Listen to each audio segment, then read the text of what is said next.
Hello again, everyone. Edwin Learnard back once again. In this YouTube astrological segment, I'm going to be starting my transits to astrological points in the natal chart series. This video will be about the transit sun making a conjunction to your natal ascendant, or to the natal ascendant, I should say. Now, during this time when you get the transit sun conjoining your natal ascendant, you could feel very invigorated, revitalized, rejuvenated. You could really be really feel full of life, so to speak. You can, and really, this could be something where you might even unwittingly be thrust into the spotlight. On two occasions, when I had the sun, transit sun, in very close proximity to my Taurus ascendant,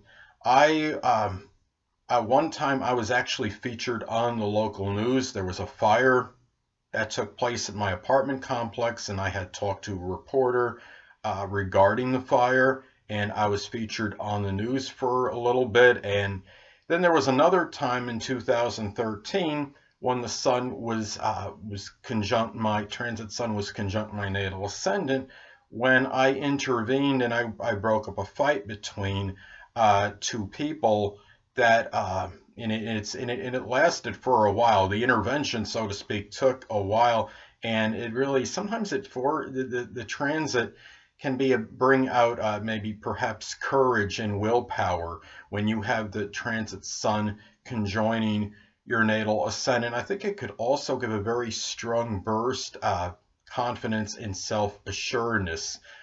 Really, I think also it can help give perhaps greater creativity to a person. I mean, let's say that you have this transit sun in Aquarius, and it makes a conjunction to your Aquarius ascendant. And let's say you're doing something with computers, let's say computer graphics art, for example, as far as your profession. And I mean, and you have this aspect being made, well, it could bring out even more creativity in that work as far as the computer graphics are. It could be something even with computers just in general, or electronics, that brings out a stronger creative urge. So, I mean, and like I said, that is, like, say, as an example, if someone had the Aquarius ascendant and the transit sun was in Aquarius making a conjunction to it. Now, keep in mind, too, that the sun is also can be associated with the father.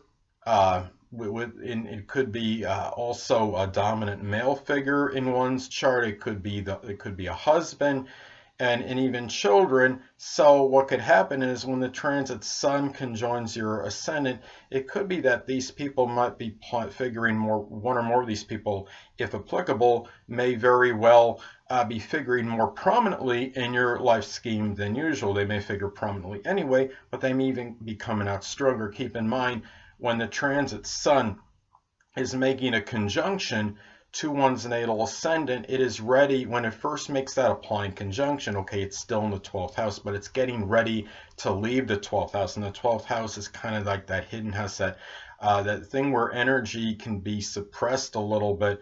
And if those people were not figuring prominently before, there's a good chance they're coming out strongly right now when that sun is making that applying conjunction to your natal ascendant. So anyway, and also, I mean, take into consideration the sign. I gave an example with Aquarius before, but let's say if your ascendant is in a very high vitality sign, such as Aries or Leo, and then you have this conjunction, it's like, forget it. You're really going to have this, you might have this exorbitant energy coming by at that time. And let's say you have your ascendant in a weaker, as far as a weaker vitality or stamina, let's say you have it, say, like in Cancer or Pisces, well, you might really notice the disparity in energy when the sun actually hits it. And even considering that Cancer and Pisces are really somewhat timid and very passive signs, you might see a lot more willpower coming out in this if you have that ascendant and this sun is making that in that transit, that conjunction to your ascendant in Cancer or Pisces. So also, it really it could be too that you want yourself to shine a little bit more and get greater notoriety and exposure during this time. It could be let's say if weather permitting, you might want to feel more interested, say, in showing off maybe your physique, because the ascendant does rule the physical body. So, and if you have this transit there, then I mean, to the sun to the ascendant, then you might want to really show your stuff, so to speak, and as far as your physical body, and show it off. And if you hadn't before, so that you might feel more inclined to do it during that time than usual. But keep in mind too, that this could also be you look for contraindicators in your chart, because that could modify this influence a little.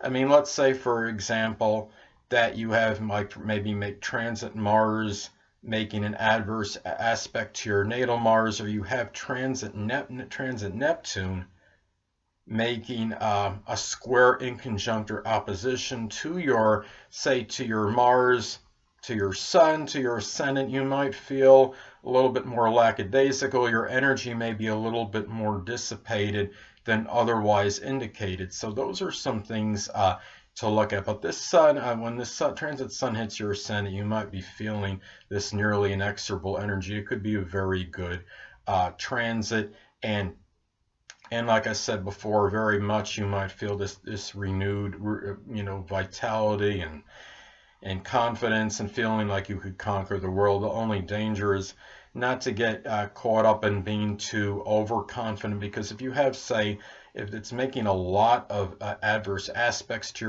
your points in your chart, I mean, say your planets and say node or what have you in midheaven, it may be you might bring out some negative energy with this, and it might result in a lot of overconfidence, and really you don't want, I mean, that's just something to look at. So anyway, people, that'll conclude this YouTube astrological segment for the transit Sun conjunct the natal ascendant. Stay tuned next time, where I'll be talking about the transit Sun making a sextile or trine aspect to your natal ascendant. Two things I want to get with you on before I head out. Firstly, the stars may impel, but do not compel. And secondly, never isolate any single astrological element, aspect, planetary placement, position, configuration, influence, or what have you, and make an analysis of a person, astrologically speaking, based on this alone, because astrologically speaking, the person is the sum of all their components in their natal chart, and not just one. Until next time, people, stay well.